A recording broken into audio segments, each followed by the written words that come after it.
Hola, ¿cómo están? Mi nombre es Pedro Luis Infante y les damos la bienvenida. Fíjense que quiero platicarles que muchas veces miramos la resurrección como un hecho que solo el Hijo de Dios puede realizar. Son cosas que pasaron hace más de 2000 años y no tiene nada que ver con nosotros. Sin embargo, a pesar de lo que se piense, la resurrección de Cristo ha ayudado a miles de personas que veían su vida destruida. Si quieres saber cómo nos beneficia y qué tiene que ver la resurrección de Cristo con cada uno de nosotros, conéctate a nuestras redes sociales y descubre cuál es la voluntad de Dios para tu vida.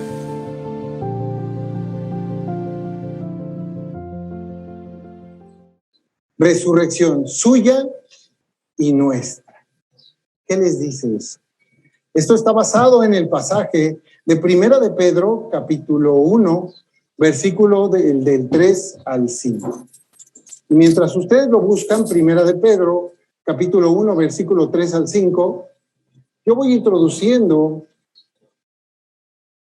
comentándoles que hay muchas ocasiones en la vida que nos daremos cuenta de las cosas que hacemos. Y que estas cosas que hacemos nos han llevado al lugar en donde nos encontramos. ¿A qué me refiero? Nadie podrá negar que cada persona decide por sí mismo y que sus decisiones son personales en la vida.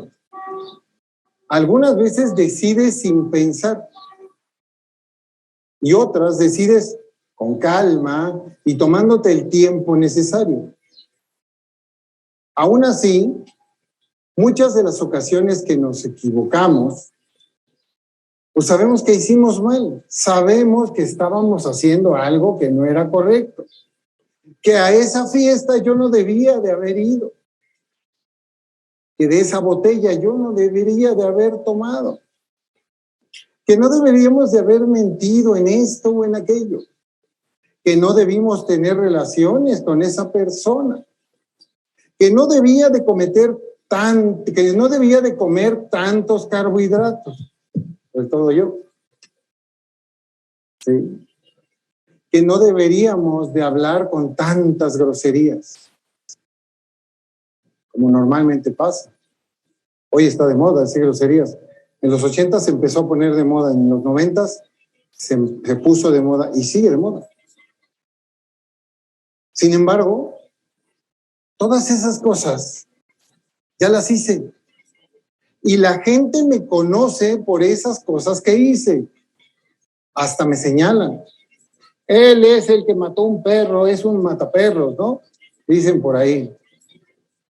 Aún peor, si lo pensamos bien, Dios nos conoce por esas cosas que hicimos. Y están escritas en el libro de la vida. Y aunque me doy cuenta, pues ya las hice. Podré arrepentirme de palabra. Pero muchos, aunque se arrepienten, vuelven a caer en uno o en todos sus errores.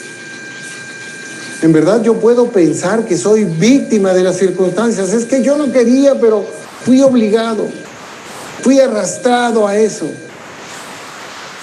Yo no quería hacer esas cosas que me trajeron tan malos resultados. Pero sin darme cuenta, caigo y caigo y caigo otra vez. Y desafortunadamente no tengo pretexto porque cada una de esas cosas yo las decidí. ¿Poco no? Quizá debería de volver a nacer y tener una vida nueva y entonces con este conocimiento ya no haría los mismos errores. Ahora lo haría bien. Sin embargo, eso no es posible. ¿Cómo regresar el tiempo? No se ha inventado una máquina del tiempo. Yo siempre he tenido la ilusión de que inventen una máquina del tiempo, ¿no? ¿Cuántas cosas de mi vida no hubiera cambiado? ¿Y cuántas cosas de mi vida realmente las hubiera disfrutado porque a veces ni estaba ahí? Mi mente estaba en otro lado. Sin embargo, eso es imposible. ¿Cómo poder entrar en la pancita de mi mamá de nuevo y nacer de nuevo? Por solo tengo una madre. Es imposible, estoy demasiado labregonzote como para hacer eso. Labregonzote le dicen a los grandotes, ¿no? Están grandotes. Es imposible para mí, pero ¿qué dice la palabra de Dios? Acompáñenme, por favor, a leer el pasaje que se encuentra en Primera de Pedro, capítulo 1, versos del 3 al 5. Los que puedan, y en respeto a la palabra del Señor, los invito a ponerse de pie y leer este hermoso pasaje que estudiaremos hoy. Primera de Pedro, capítulo 1, versos 3 al 5. Bendito el Dios y Padre de nuestro Señor Jesucristo, que según su grande misericordia nos hizo renacer para una esperanza viva por la resurrección de Jesucristo de los muertos, para una herencia incorruptible, incontaminada e inmarcesible, reservada en los cielos para vosotros, que sois guardados por el poder de Dios mediante la fe, para alcanzar la salvación que está preparada para ser manifestada en el tiempo postrero. Vamos a orar, hermanos. Padre del cielo, gracias te damos por tu hermosa palabra, que después de tantos años sigue aquí firme y fiel en nosotros, y que tenemos la oportunidad de seguir gozando de ella. Padre, gracias, Señor. Y te pedimos en este día que nos des la oportunidad de comprender estas cosas, para saber qué es lo que pusiste en Pedro y qué es lo que nos quisiste decir por medio de él. A medida de que nosotros podamos ponerlo por obra en nuestra vida y comprendamos cuál es tu voluntad. Señor, gracias te damos por esta palabra y gracias te damos de antemano sabiendo que tú nos harás comprender estas cosas. En el nombre de Cristo, amén. Tomen asiento, hermanos. Fíjense que esta primera carta o epístola del apóstol Pedro fue escrita cuando él ya llevaba décadas predicando el evangelio de Jesucristo. Sin embargo, cuando él escribe aquí, en esta epístola exactamente, vemos que lo hace desde Roma. Pedro siempre fue una persona tosca, una persona muy grande, tosca, difícil, era pescador, hija, tenía que tener mucha fuerza para las redes. Se cree que era un hombre alto y fuerte, ¿no?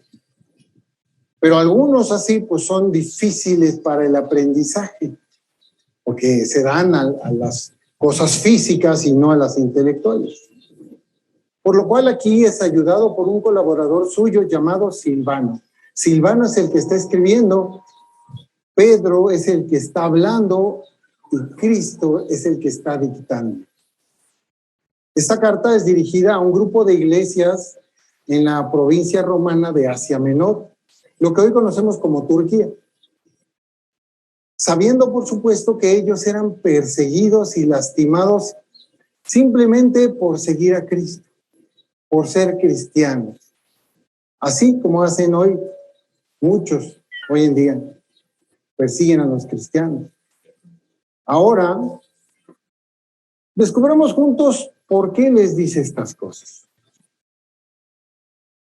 Vamos a nuestro primer versículo, Primera de Pedro, capítulo 1, verso 3. Y este primer punto se va a llamar renacer. Dice ahí, bendito el Dios y Padre de nuestro Señor Jesucristo, que según su grande misericordia nos hizo renacer para una esperanza viva por la resurrección de Jesucristo de los muertos. Exactamente eso. Bueno, mientras me ponen pausa, porque la tecnología a veces es medio complicada para algunos, conocemos que el Señor Jesucristo fue crucificado. Él murió en esa cruz. los romanos se aseguraron de que estuviera muerto, a grado tal que le metieron pues una lanza en el costado para asegurarse. Un señor llamado José de Arimatea, un varón israelita que se cree que se había convertido a Cristo, se había convertido en cristiano, solicitó el cuerpo de Jesús para que fuera enterrado en una cueva de su propiedad. Ha de haber dicho, ¿dónde lo van a enterrar? Tan bueno que era. ¿Cómo? Yo voy a dar mi tumba que mandé preparar. Estas cuevas se labraban en la piedra, ¿sí? Y se hacía el hueco para que por ningún lado pudieran los salteadores meterse a robar, pues a veces las telas o las joyas que le dejaban a los difuntos. Normalmente vemos que las puertas eran redondas en las imágenes, pero realmente por otros escritos romanos vemos que las puertas realmente eran rectangulares y era muy difícil moverlas. Con un sistema de troncos para abajo y palancas podían mover la puerta, entonces no cualquiera podía abrirla. Y entonces el cuerpo de Jesús fue enterrado, ya que pues este hombre de José de Arimatea era un hombre acomodado. Jesús fue enterrado entonces en una cueva de un hombre rico, cumpliéndose la profecía al respecto. Pero ¿qué pasa? 3 días después Jesucristo venció a la muerte, resucitando de la muerte. Pues con todo y guardias que estaban en la puerta de la cueva, bajó un ángel del cielo como un rayo y se abrió la puerta. Obviamente cuando las mujeres que ayudaban a Cristo, que estaban en la congregación, fueron para buscar embalsamarlo, o sea, ponerle bálsamo al cuerpo, él ya no estaba ahí. Fíjense cómo nos lo cuenta Pablo tiempo después, ahí en 1 Corintios capítulo 15, versos del 3 al 6. 1 Corintios capítulo 15, versos del 3 al 6.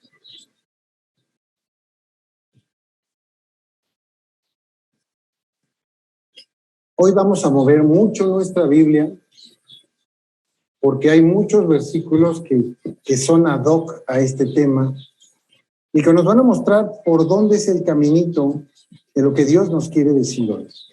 Entonces nos dice 1 Corintios capítulo 15 del 3 al 6. Fíjense muy bien. Porque primeramente os he enseñado lo que asimismo recibí. O sea, nos está diciendo que él no inventó nada. Él asimismo lo recibió. Que Cristo murió por nuestros pecados, conforme a las Escrituras. O sea, que esto ya estaba previsto. Y que fue sepultado. Y que resucitó al tercer día, conforme a las Escrituras. Esto también ya estaba profetizado. Y que apareció a Cefas, que nosotros lo conocemos como el apóstol Pedro, que apareció a Cefas y después a los 12, y después apareció a más de 500 hermanos a la vez, de los cuales muchos viven aún y otros ya duermen. 500 personas y los apóstoles fueron testigos de eso, y lo decían. Muchos, el decir estas cosas, les costó la vida. Ahora comprendemos entonces por qué para el apóstol Pedro Dios tiene las características que él escribió ahí en el pasaje que estudiamos. 1 Pedro, capítulo 1, versículo 3. Bendito el Dios y Padre de nuestro Señor Jesucristo, que según su grande misericordia nos hizo renacer para una esperanza viva por la resurrección de Jesucristo de los muertos. Así como lo dice el pasaje. Pedro sabía estas cosas. Pablo sabía estas cosas. Pero ¿por qué nos dice esto de según su gran misericordia nos hizo renacer para una esperanza viva? ¿Por qué renacer?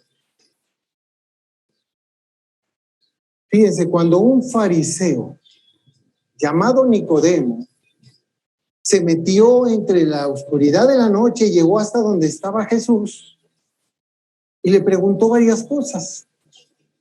El Señor Jesucristo le responde en Juan capítulo 3, versículo 3. Le responde algo que quizás sería bueno que nosotros lo tuviéramos subrayado en nuestras Biblias. Juan 3:3. Respondió Jesús y le dijo, Juan 3:3.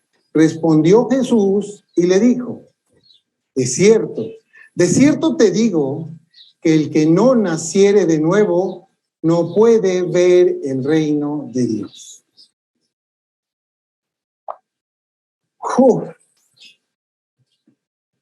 ¿Se la sabían esa?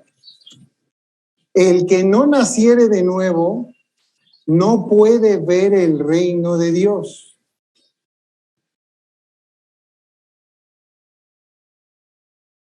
Es un requisito. Jesús lo está diciendo, no lo inventé yo, no lo inventó Pedro, no lo inventó Pablo.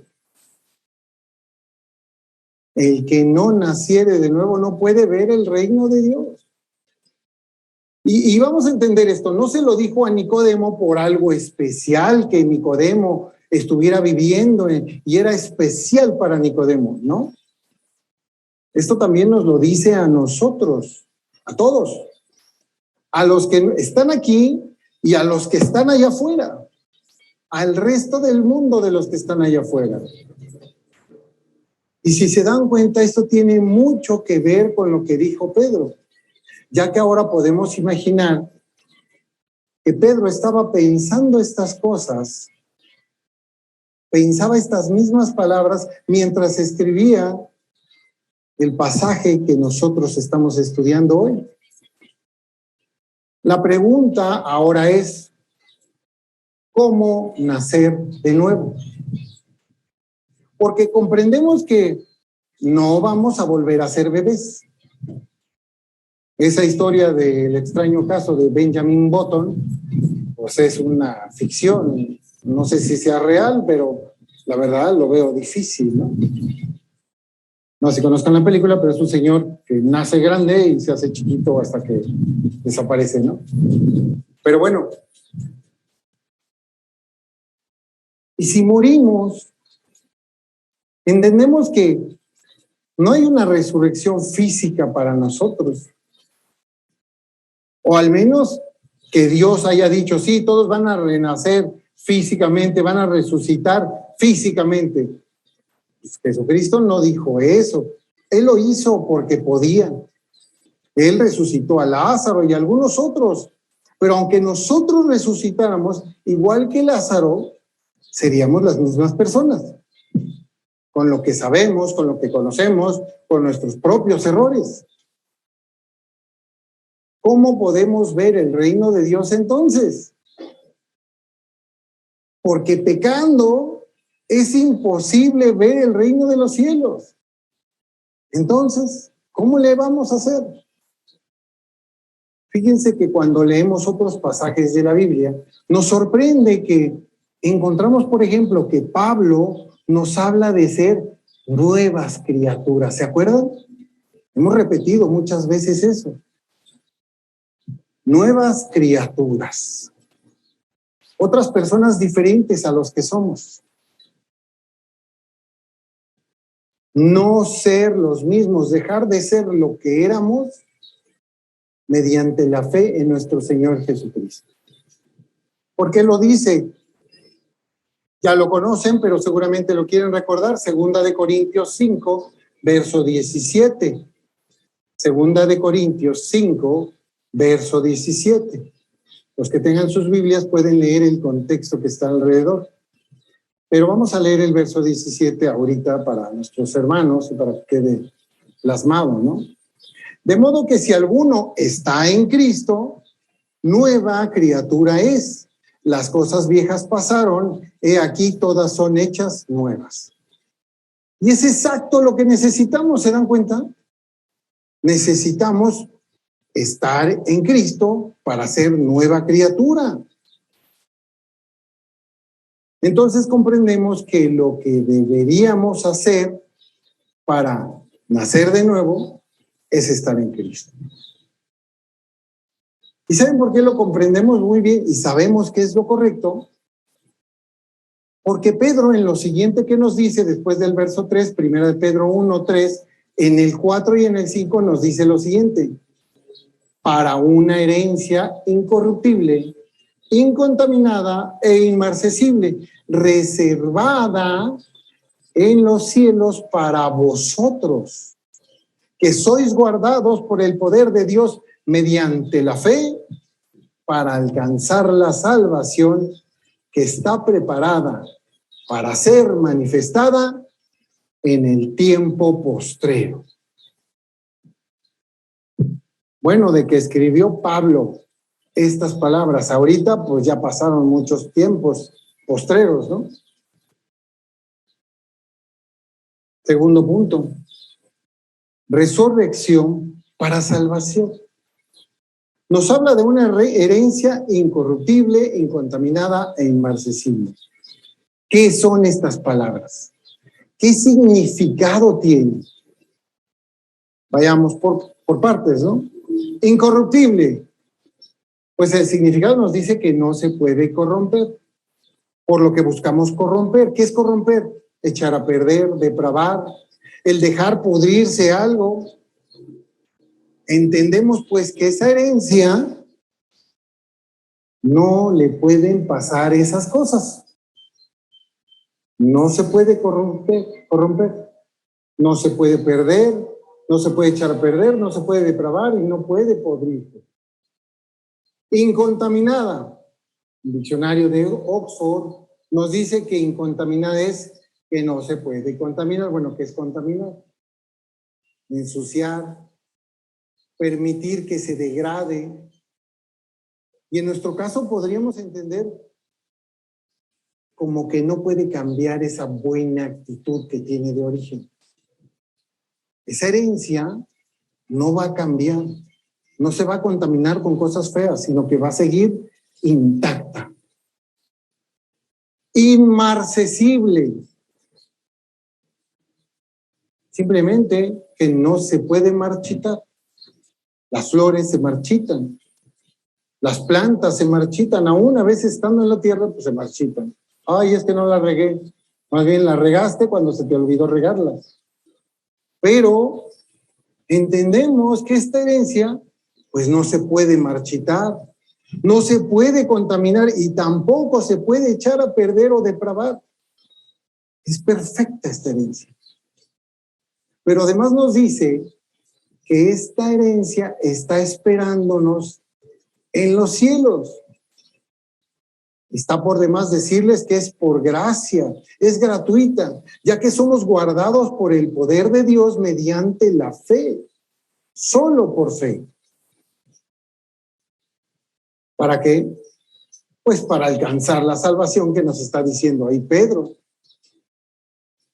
Esta que está preparada para ser manifestada en el tiempo postrero.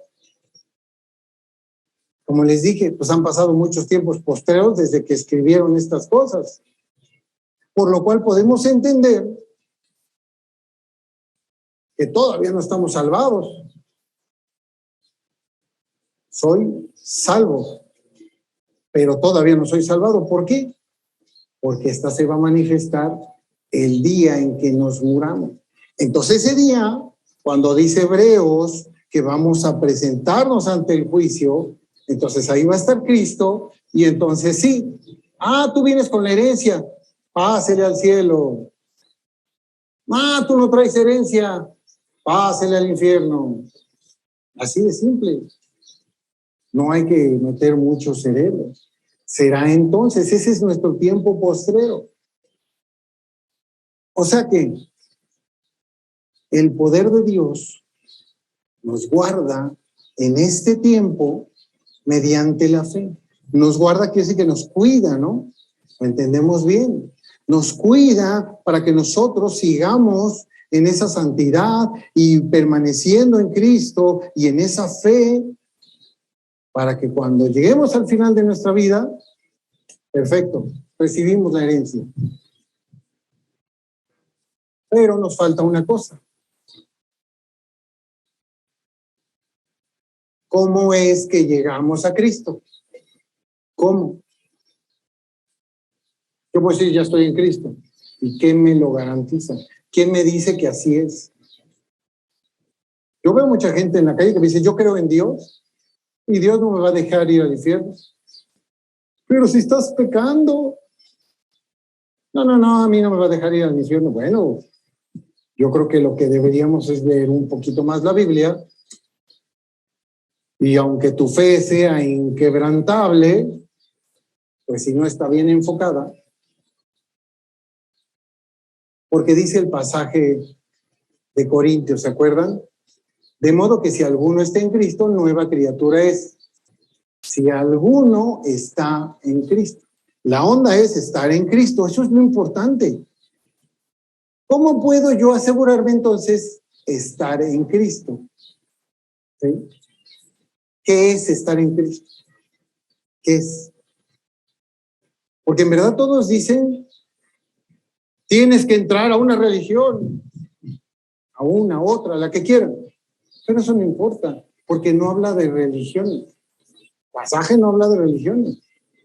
Creo que Santiago es el único que habla de religiones y el contexto nos indica que habla de creer en Cristo y habla de las personas que quieren creer en Cristo. Y también nos dicen que debemos de tener fe. Y todos decimos, claro, es por fe. Claro, hermano, por fe. Debes de creer en Dios. Pero cuidado, porque eso no me garantiza estar en Cristo.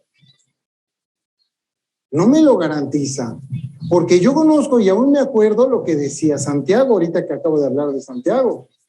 Fíjense, vamos ahí a Santiago 2, versos 18 al 20. 3 versículos. Santiago 2, del 18 al 20.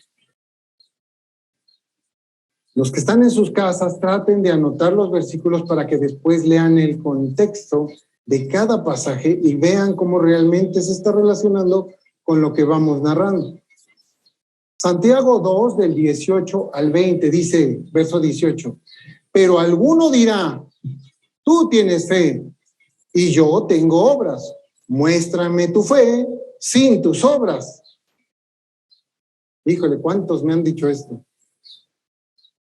Y yo te mostraré mi fe por mis obras. Fíjense que dice, yo te mostraré mi fe, dice Santiago, yo te mostraré mi fe por mis obras.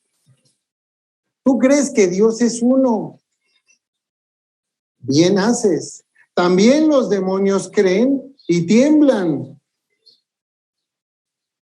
Mas ¿quieres saber, hombre vano, que la fe sin obras es muerta?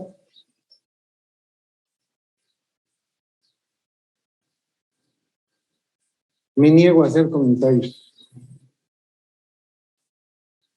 Pero ahora entiendo que la fe y el creer en Dios debe llevarte a algún lado. Es esa fe que tú depositas en Cristo debe de llevarte a algo. No nada más es ya la fe. Fe de ciegos. No. Muchos dicen creer en Dios. Aunque digan que son muy buenas personas, pecan. Y la palabra nos dice que la paga del pecado es la muerte. Por tanto, no se ve que estén en Cristo.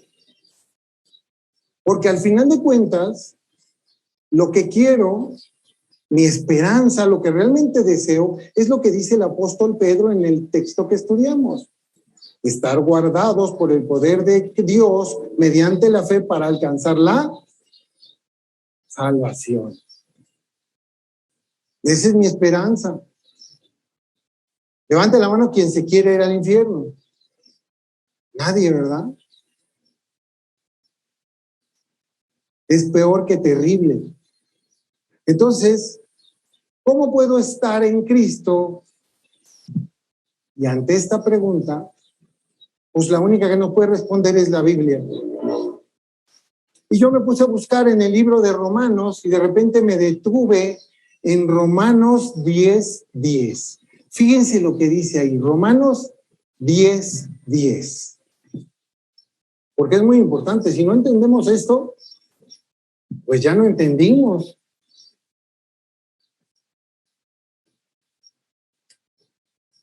Romanos 10:10 dice, porque con el corazón se cree para justicia, pero con la boca se confiesa para salvación.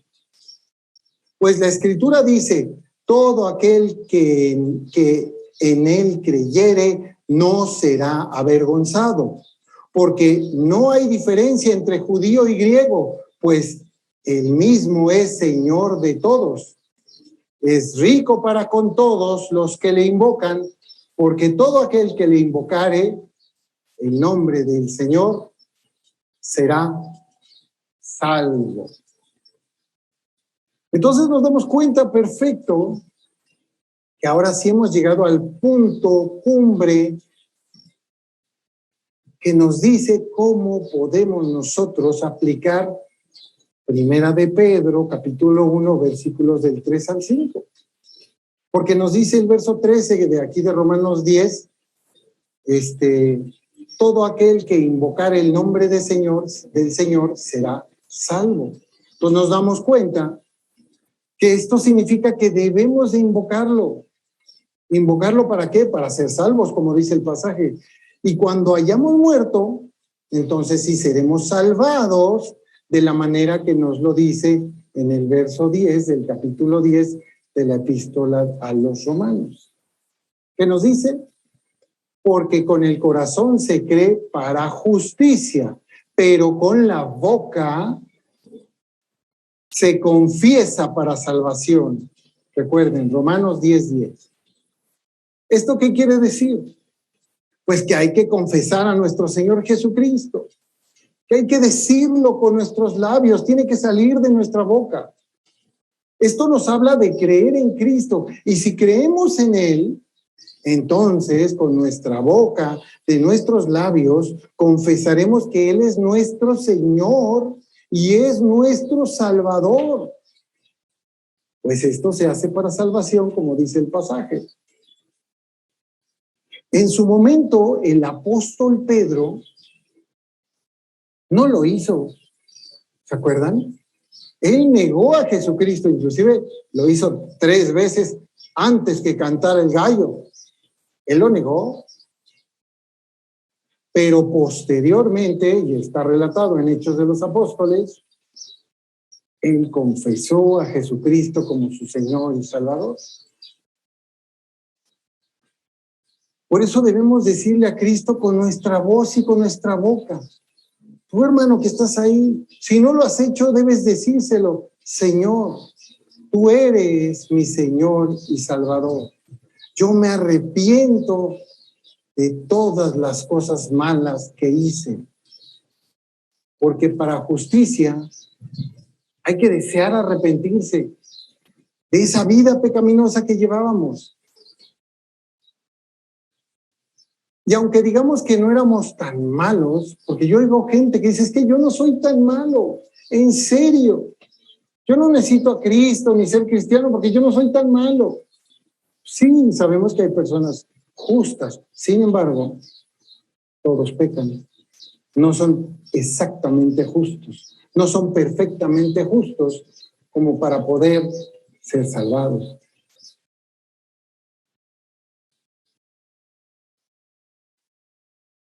En conclusión, hermanos, ¿qué tiene que ver la resurrección de Cristo con nosotros? ¿Qué tiene que ver con nuestra vida común? ¿Qué tiene que ver con la vida de nuestros hermanos que están del otro lado del monitor? ¿Qué tiene que ver que es la resurrección de Cristo con todas las personas que están allá afuera, festejando la Pascua? Cuando Cristo y su sacrificio en la cruz es nuestra Pascua. ¿Qué tiene que ver? El apóstol Pedro nos dice que nos hace renacer para una esperanza viva de vida.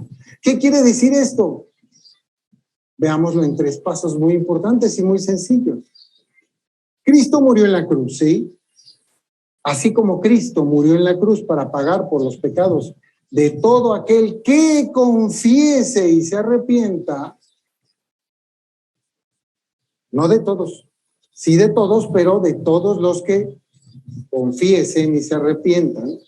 Así también nosotros, cuando confesamos con nuestra boca que Jesucristo es nuestro Señor y Salvador y nos arrepentimos de corazón, ¿qué pasa?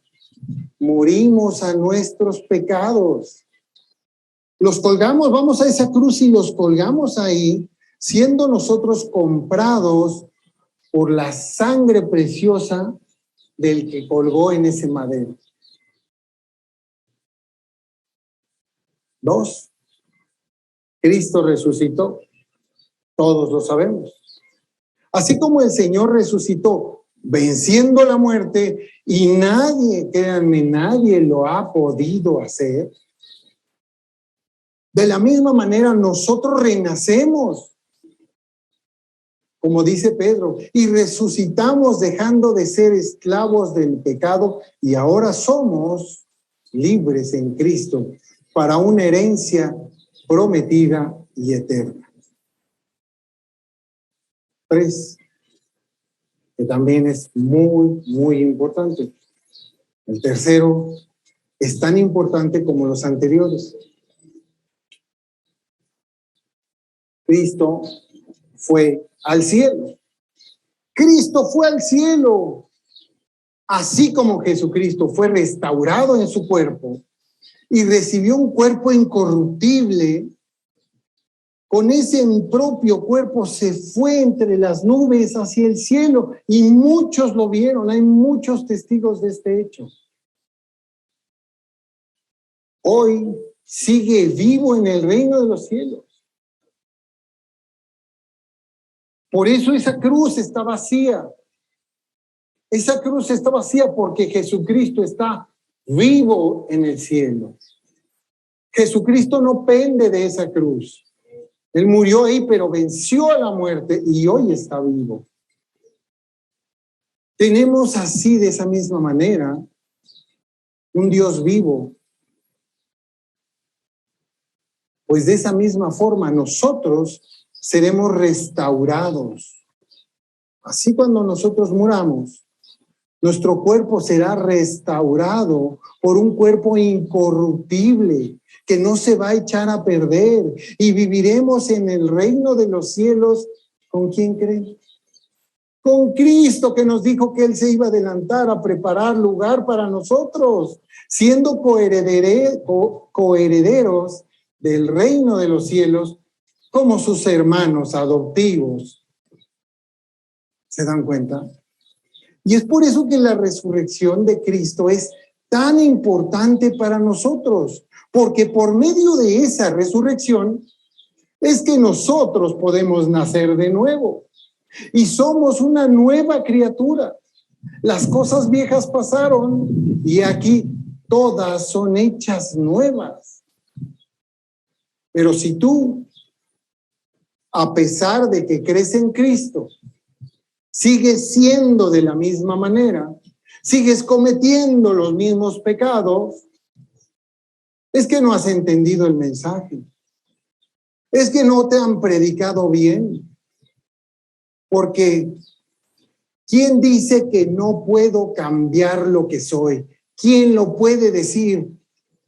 Pues si alguien lo dice, Dios dice que no. Sí se puede. Sí se puede cambiar. Todo lo que yo soy y lo que fui, puedo ser mejor. Dios me lo dice y Él me guarda para esa herencia. Lo único que hay que hacer, pues, es estar en Cristo, confesar que es nuestro Señor y Salvador, conocer su palabra y hacer sus mandamientos. Y créanme, muchos dicen, ay, pues qué difícil. No es nada difícil, porque Él nos envió al Espíritu Santo, que dice su palabra, que nos va a enseñar muchas cosas y nos va a recordar sus palabras.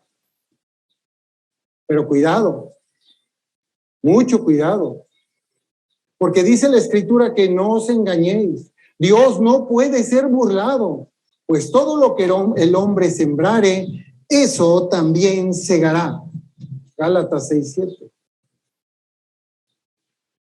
Por tanto, esa entrega, cuando tú lo digas con tu boca y cuando tú te arrepientas, tiene que ser desde el fondo de tu corazón. Tiene que ser una entrega totalmente sincera y completa. Y no como muchos que lo hacen de dientes para afuera, porque fueron obligados. Porque les dijeron, tienes que decir esto, tienes que aceptar a Jesucristo. Llevo 2 días en la congregación, en el estudio, y ya me están pidiendo que acepte a Cristo. Pero si todavía no entiendo nada, va a ser de dientes para afuera, pues porque me está presionando el hermano.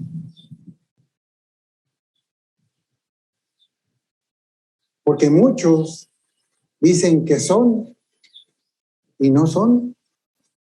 Muchos dicen que harán y no hacen. Se hacen, pero para atrás y se retractan.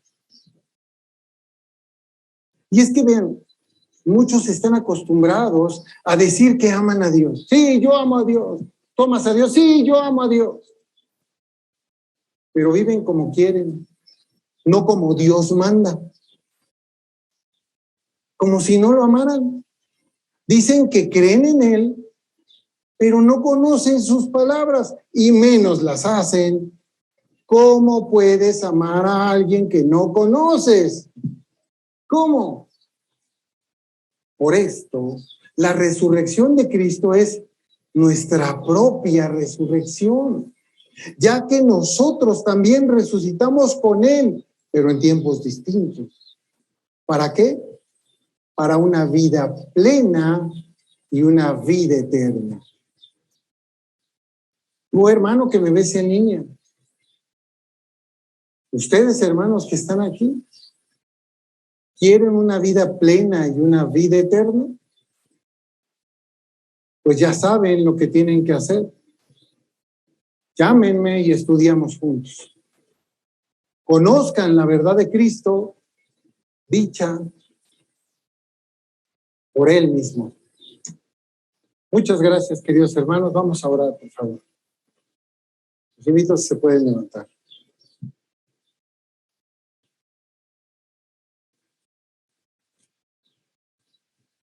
Señor Padre del Cielo, muchas gracias por poner tu palabra en un servidor y usarme solo como una herramienta para llevar tu palabra, para comprenderla, para profundizar en ella y para decir la verdad de lo que dice ahí, sin imaginar cosas, sin olvidarnos de los contextos, sin olvidarnos de que tú dices la verdad en toda tu Biblia y no te equivocas, tú eres perfecto, eres omnisciente, lo conoces todo y lo sabes todo, Señor, el futuro y el pasado, nuestro presente. Padre, estamos en tus manos, síguenos guiando, permítenos seguir comprendiendo estas palabras y ayúdanos en este proceso de renacer a una nueva criatura. Ayúdanos en este proceso en el que tendremos que cambiar muchas cosas, porque queremos vivir en el amor que tú nos has entregado. Padre, gracias y te pido que bendigas a cada uno de mis hermanos que se dieron su tiempo para estar contigo, Señor. No conmigo ni con mi esposa, ni siquiera con los hermanos, que es tan importante tener comunión, sino para estar contigo, Señor. Que dejaron su tiempo para ver, aunque sea por monitor, por la computadora, por un teléfono, este sermón al tiempo, porque saben que es importante para ellos. Y a los demás, Señor, bendícelos. Dales palabras de entendimiento para que ellos puedan ver la importancia que es asistir a un servicio tuyo, Señor, porque es nuestro culto racional. Padre del cielo, gracias te damos. En el nombre de nuestro Señor Jesucristo. Amén.